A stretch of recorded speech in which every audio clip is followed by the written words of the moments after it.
আজকে 15 ডিসপ্লে ওয়াল যারা ব্যবসা করতে সব ফাইনাল হয়। আর দ্বিতীয় নম্বর বলা কারা প্রতি মাসে 5000 মিনিট যারা ডিসপ্লে ওয়াল থাকে যে বিজনেস করতে চায় সে 1500 2500 অথবা 5000 মিনিট কেনাকাটা করে।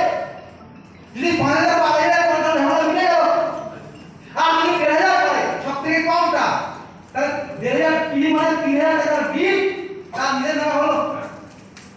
আর ওই পিউসিকে বড় রাখা আমার নিচে কেউ কিনলে তুমি আমার ডিসপ্লে মেলে আমি তার নামে করে দেবো 2000 টাকা হয়ে যাবে একটা জয়েন্ট মারলো কমপ্লিট হয়ে যাবে। ক্লিয়ার না ক্লিয়ার না? ও স্যার বলতে দেখতে পারেনি বিনা পয়সায় আপনারা হয়তো ভাববেন স্যার এরকম প্ল্যান দিচ্ছে কেন? আরে ভাই এরকম 100টা ডিসপ্লে খুলে গেলে 2500 টাকা ফাইনাল কেন ফাইনাল যদি করতে হয় মাসে জানি করুন রাম স্যার যদু মধু বাপের নামে কর মায়ের নামে কর বন্ধুর নামে কর ঠিক আছে।